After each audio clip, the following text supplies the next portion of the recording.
So it's my great delight to welcome Steph Cook. And you're a TA psychotherapist. Am I right in assuming that? Yes, you are, completely. Completely. And you're going to talk about a really interesting idea, not just in TA, but I think in psychotherapy in general, the Karpman drama triangle. Yeah. Steve Karpman devised the Karpman triangle, and it's a really good way of being able to explain how people get into dramas, and they keep going around the same triangle each time they get into it. And so the way it's described is there's 3 points on the triangle, obviously, because it's a triangle. So at the bottom you've got the victim, and then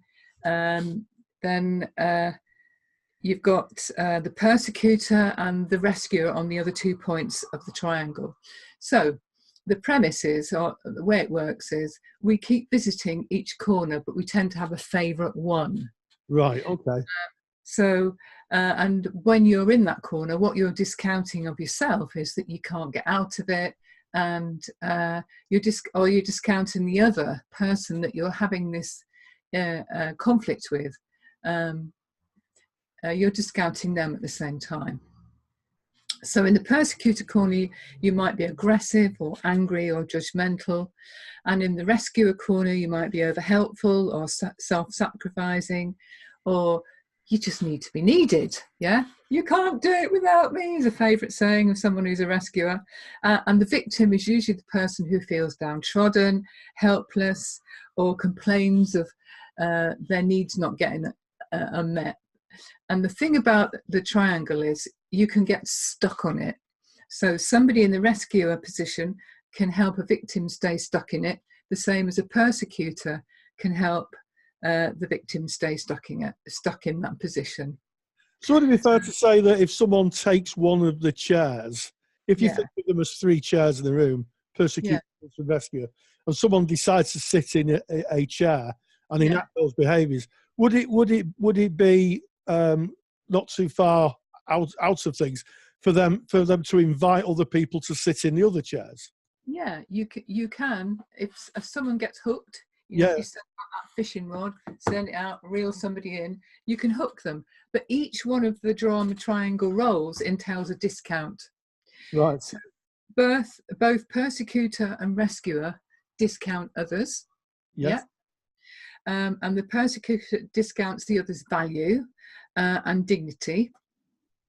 Extreme persecutors may discount other people's right to life and physical health, for example. And the rescuer discounts others' ability to think for themselves and act on their own initiative. So they won't say, what do you need me to do? Or can I help you? They'll just bundle in there and just take over and probably say something like, oh, you can't possibly do this. Not without me anyway, because you're hopeless at doing it. Yeah? Yeah, so they'll depower people, they'll discount them, they'll depower them. Disempower people, yeah. Yeah. So, and the victim, of course, completely discounts themselves. So we can. Some people find themselves sitting in one of these chairs. Yeah. So how would that kind of display in the therapy room? So how would a therapist, knowing this theory, then apply it therapeutically to a client? Well, what might happen is somebody might come and say, I really am stuck. I just seem to be getting into constant arguments after arguments with my husband, or my partner, or my wife, or my brother, or my mother, whoever. And I just keep going around the same flipping circle. So I might ask them for something, and they might turn around and say, you're always asking for things. So then I get hooked and say, what are you talking about? I hardly ever ask for anything, and so on and so forth. So they kind of perpetuate it. Yeah. So for example, what a persecutor might say is, this is your fault. You caused all of this. In the response to that, the victim might say, oh, I'm really sorry.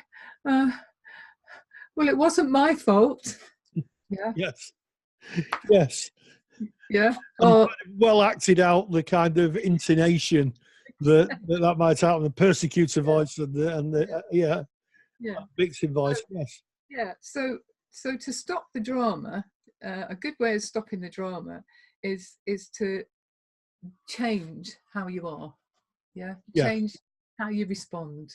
Instead of thinking that you are a victim, you have to come from a survivor thriver position. Now, obviously, it takes therapy to work that out. Yes. Not just as simple as that. And to be a rescuer, you have to be, instead of being a rescuer or a savior, it's more like you're a coach or an enabler. Yes. And to stop the persecutor or the bully is more about challenging positively. So seeing the other person as okay rather than as hopeless. Yes. So to unpick that, you have to look at your own personal early life decisions about how come you decide that you're a victim. So if you get brought up in a family who don't enable you or don't empower you, you could possibly end up in a victim position more often than not. Yes. Yeah. If you grow up in a family where it's your role to make sure everybody's okay, yeah, you might end up being a rescuer. And a persecutor might grow up in a family where he or she thinks the only way to be around here is to be pushy, to be a bully, and to discount other people's feelings. Mm. So the therapy is about bringing that into people's awareness and helping them unpick how come they're in that position and to take a different position instead. Is it possible that somebody in any of those seats could be looking for the therapist to take a different seat? So, say for instance, you've got a persecutor.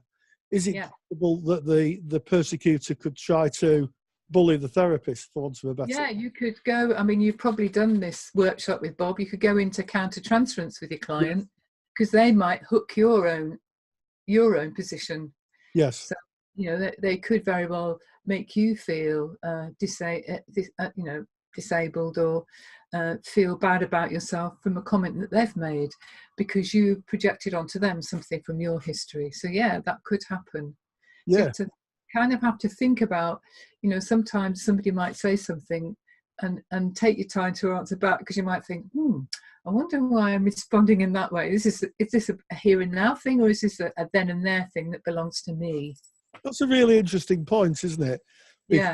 Because we're not immune. No therapist, I believe, is immune from countertransference. Yeah, that's right. And it could be very easy to replicate that kind of interaction of persecutor or rescuer or victim in the therapy room. If you're careful, it's all about the discount. If you think about it. And so you're discounting yourself if you go into that transferential position and become the victim or the persecutor or even the rescuer. And I think a lot of people who first get into counselling or psychotherapy may recognise that position of being the rescuer because we just want to make everything all right for everybody. Yes. Yes, well, I saw, as someone like yourself who trained a therapist for a number of years, it's one of the things that you pick up on in feedback. And it's, you know, when first supervising trainee psychotherapists, it's one of the things that they get light bulb moments over when they come and they bring stuff for supervision and they suddenly realise that actually they're not helping the client because they're jumping in and finding solutions for them without helping them to find their own solutions. And that's a rescue. Yes. Yeah, and that is something that we'd hope that there weren't any persecutors in therapy, but I suspect it does happen because you know we're human beings, and of course we have all that available to us. But rescuing is the one thing I think. I don't know if you'd agree with me that trainers kind of look out for when you train. Yeah, because you know it makes you feel good to know that you've helped somebody, doesn't it? Yes. I mean, let's be realistic. I get a real buzz in knowing that I've helped someone to change something for themselves. Yes. But the thing is, if you jump in there and do it for them, they stay stuck in that victim position. Yes. So it's one of the things that we look out for in our early, our trainees' early work, that they actually don't have to do very much. It's the client that does the work. But it's sometimes they can feel compelled because they get hooked in. Yes. And the client will maybe do the game of do me something. I'm sure you've talked about games with Bob, and there is a do me something game. Yes. Yeah. And that will tell you something. If you feel like, oh God, I really must do something, or you're feeling bad because you're not doing enough, it's because you got hooked into a game. Yeah. And the client's discounting themselves, going into victim position and wanting you to work it out for them. I think it's just so interesting. And I know, Steph, outside of psychotherapy, which is longer, it's a longer duration. Yeah. This sort of stuff is hardly ever talked about in counselling courses. Yeah, it is absolutely so pertinent. I used to talk about it all the time when I trained. And I used to train people. And but it's not something that comes up, but it's just the craft of the work, isn't it, to be aware of that? Yeah, it is. Yeah, because it's our bread and butter, isn't it, to go into a room, sit down with somebody and listen to them and help them find out what's going on for themselves, but also help them help themselves. Yeah, that's what we do. Yes. But I think that people have all kinds of reasons for why they want to become therapists or counsellors.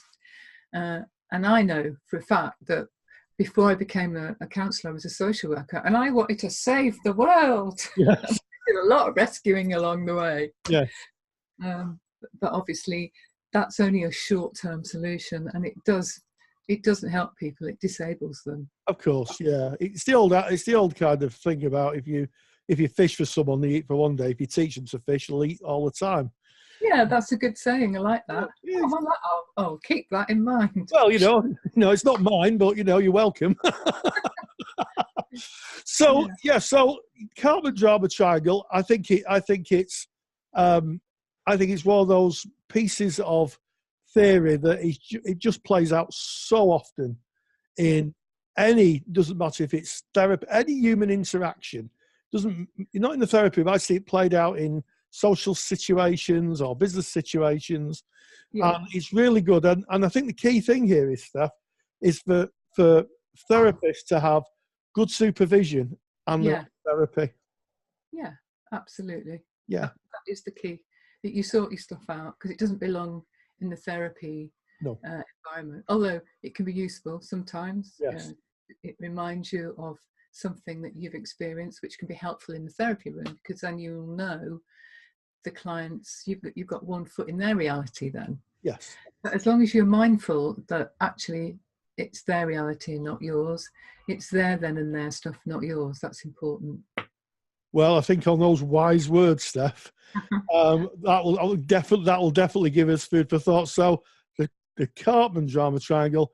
Steph Cook, thank you very much. Bye. Thank you. Been a pleasure. See you again soon. Bye. Bye.